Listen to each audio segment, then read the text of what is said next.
Loved our fight when we went down 16 there. We went to a small lineup and our guys really competed. And you know, when you miss 11 for 26 from the free throw line, that could really deflate you and play games with your head. And I felt like our guys still competed on the defensive end. They still rebounded. That's a sign of a very good team. But on the offensive end, we got work to do. I thought our execution was good. I thought some of our shots were good. We got to move Lamar around a little bit more. He's got 3 or 4 guys on him. But I like the direction we're headed in. We're a few points away from being 8-0. So we're going to learn from these experiences, and we're going to get better. It was a chance to tie or win the game and missing all those free throws. So I'm going to remain optimistic and very positive. Pat, 2 quick things. Could you put your finger on anything with the free throws, or were guys just missing them? Just missing. I wish I had some clever answer for you. I don't. And you guys the last couple of years have been very good out of timeouts. I think you had 3 turnovers in the second half out of timeouts, including the last one. What was not working for you there? Yeah, just, you know, it's guys getting used to each other. You know, taking care of the details, taking care of the simple things. And we have been good out of timeouts. And we ran a very similar play than tonight. You know, give Indiana credit. They did a great job. Archie did a great job. He got, you know, Langford was terrific in the first half. We did a better job on him in the second half. I thought their point guard really stepped up. He was the deciding factor in the game. And what were you looking for out of that last timeout, just to get it to Lamar and have him create? Yeah, it was really kind of a decoy with Mike, and a lot of guys went with him, including the inbound defender, which was Langford. And I just thought we had a good chance to get Lamar on a smaller guy without so much congestion in the paint, because DePaul, there was 2 guys on him. So I wanted to try to get him some space or on a small guy. And we did that. We just, you know, we got to throw the ball up. You know, it's pressure situations, and we're going to learn from them. And, you know, this experience is only going to help us. But it seems like the volume of shots that you guys are taking is relatively high, not just this game, but the past few games. What's the issue or the challenge in getting more of those shots to fall? You've been stuck into 60. Yeah. Keep shooting with confidence. These guys are getting in here, and the game's going to slow down for them. They're going to know where they are. I tried to really simplify for this game, so they weren't thinking so much about, you know, cuts or screens, or we tried to simplify a little bit. So we'll continue to simplify so they can see the ball go in the basket. When you grade the tape on a game like this, how do you grade out younger guys that are just going to have these ups and downs because they're so young, but at the same time sort of anticipating a certain efficiency you'd like them to have? I thought the freshmen were terrific. I thought they were really good. They did a lot of good things out there. Penn State basketball has a bright future with these guys, for sure. And I was really proud of Jamari Wheeler, too. I took him out of the starting lineup. I thought he handled himself really well. He goes out and gets 8 rebounds. I thought that was important to show the younger guys that, hey, it's okay. We're out here to win. But you're right. There's going to be some inconsistencies, and we're going to have to live with them. Pat, how would you characterize, Becker, the offense's identity through the first 8 games, and what's the biggest area that needs to grow? Wow. We were 9 of 28 on layups. We were 5 for 21 on threes, and I think we're taking pretty good ones. I think everybody's just got to take it, you know, exhale. I think we're getting really good shots. We're getting stops. I mean, we turned them over 16 times. The problem is we're only getting 16 points off those turnovers. Maryland, we turned them over 17 times. We only got 18 points. We need to take those turnovers, and they need to be baskets. They need to be points. So I can't criticize our offense. I think our offense is fine. We just got to see the ball go through the basket and keep moving Lamar around. But we need consistency from the second and third leading scorers. Pat, obviously 0-2 in conference play is a tough way to start Big Ten play. Is there any benefit in getting back into the non-conference now before your next Big Ten game when you guys head to Michigan? Yeah, it's good to see where you are. It's good to see what we need to work on in practice to be the best team we can be by the end of the year. So whether we were 1-1, 0-2, or 2-0, I would feel the same way.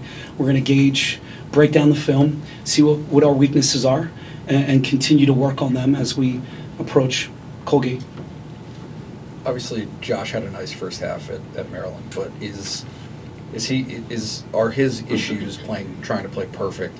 Are they compounding at this point? Yeah, he's got to just go out and play Josh Reeves basketball, stat sheet stuffer, play with confidence, shoot with confidence. He wants it so badly, and I want it for him. But he's just got to exhale, settle down a little bit, let the game come to you, continue to be Josh Reeves on the defensive end and rebound and stealing and things of that nature. On the offensive end, just play with incredible confidence. Seems like, good. By the under 12 timeout in the first half, Indiana only scored 4 points, but at the same time, you guys were only up by 6. Do you think that you didn't make the most of Indiana's slow start shooting the ball?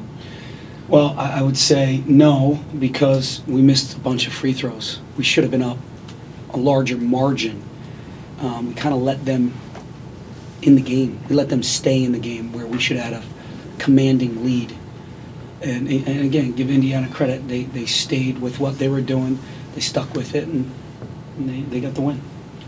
You guys have had a lot of offensive rebounds, multiple offensive rebounds in single possessions some of these games this year, but maybe not the second chance points necessarily that you would see off of that. Have you liked the possessions you've had out of those sort of multiple possession moments, or is it just a matter of sometimes it just doesn't go in? Yeah, I do like what we're running. I do like the shots that we're taking.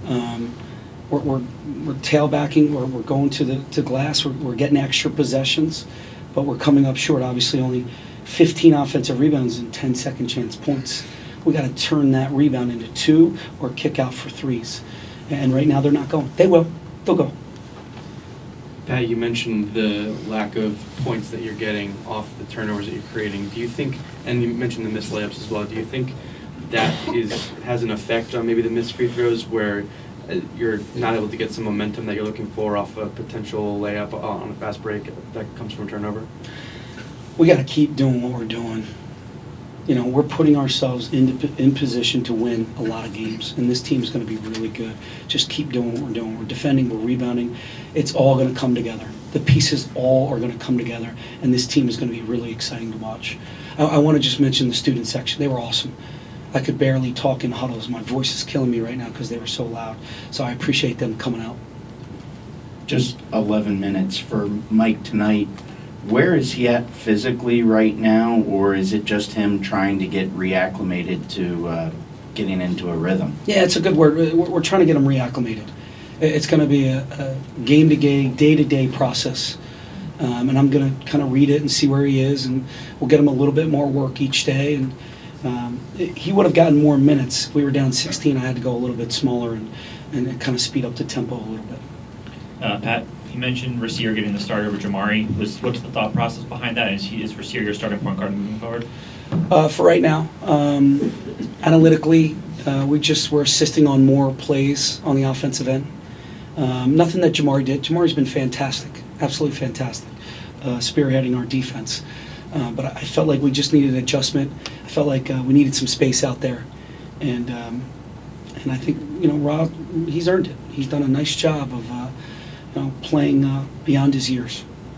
Pat, back here, you guys have played 2 early games now against the Big Ten. Do you feel like it's a leg up compared to other teams around college basketball that don't get this early conference experience? I do. I think it really helps you. Like I stated just earlier, it tells you where you are, tells you what you need to work on, prepares you for January. And then going into the next few weeks, into the holiday, we got things to work on. We got things to adjust. We got things to correct. The positive is it's all correctable. But I think the exposure that the Big Ten's getting, I think these games have all, for the most part, been one-possession games, really, really close games. I think the Big Ten's getting exactly what they want as far as exposure for our league. Pat, you mentioned Rasir and what he's doing for the team on offense.